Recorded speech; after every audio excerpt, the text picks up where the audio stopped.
Long time কাজ করার পরও চ্যানেলের কোনো ভিডিওই ভাইরাল হইতেছে না। ইভেন ভাইরাল হওয়া তো দূরের কথা, এক্সপেক্টেড ভিউ তুমি ওই চ্যানেলের মধ্যে কখনোই আনতে পারবা না।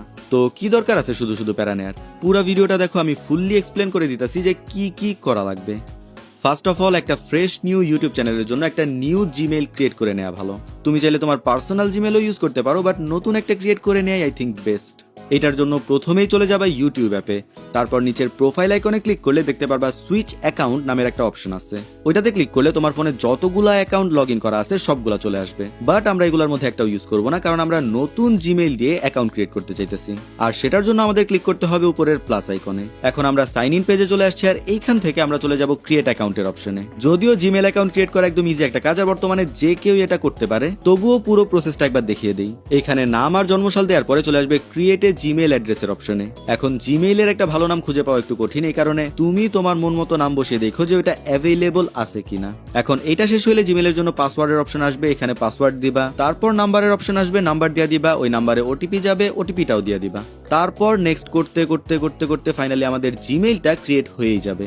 আমরা কিন্তু এখন ওই জিমেইলের ইউটিউব চ্যানেলেই লগ ইন আছি, যেটা মাত্র আমরা ক্রিয়েট করলাম।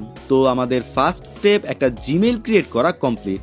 এখন এই জিমেইলে আমাদের একটা পার্সোনাল ইউটিউব অ্যাকাউন্ট তৈরি করা লাগবে। যদিও আমাদের মেইন গোল হচ্ছে একটা ব্র্যান্ড অ্যাকাউন্ট তৈরি করা, কিন্তু ব্র্যান্ড অ্যাকাউন্ট তৈরি করতে গেলেও আমাদের একটা পার্সোনাল অ্যাকাউন্ট থাকা লাগবে। পার্সোনাল অ্যাকাউন্টের একটা সমস্যা হচ্ছে যে আমাদের চ্যানেলটা যদি কখনো অনেক বড় হয় আর এটাকে ম্যানেজ করার জন্য কাউকে দেয়া লাগে, সেক্ষেত্রে পার্সোনাল অ্যাকাউন্টে এটা করা কখনোই সম্ভব না। এইটার জন্য অবশ্যই একটা ব্র্যান্ড অ্যাকাউন্ট লাগবে। তো সেকেন্ড স্টেপে উপরের নামে ক্লিক করে এখানে একটা নাম আর হ্যান্ডেল দিয়ে দেয়া লাগবে। তারপর ক্রিয়েট চ্যানেলে ক্লিক করলেই আমাদের পার্সোনাল অ্যাকাউন্ট ক্রিয়েট হয়ে যাবে। এবার হচ্ছে ফাইনাল স্টেপ, যেখানে আমরা প্রপারলি একটা ইউটিউব চ্যানেল তৈরি করব। এখন এইটার জন্য গুগল ক্রোম থেকে ইউটিউবে যাওয়া লাগবে। তারপর এই 3 ডটে ক্লিক করলে নিচেই দেয়া আছে ডেস্কটপ মোড, এইটাকে অন করে দিতে হবে। এইটার ফলে ইউটিউব কম্পিউটারে যেভাবে দেখা যায় এক্স্যাক্টলি ওইভাবেই দেখা যাবে। আর বাসায় যদি কম্পিউটার থাকে তাহলে পুরো প্রসেসটা কম্পিউটারে করাই ভালো। যাই হোক, এবার এই আইকনে ক্লিক করে আমরা সেটিংসে চলে যাব। এইখানে একটা অপশন দেখতে পারবা ক্রিয়েট এ নিউ চ্যানেল।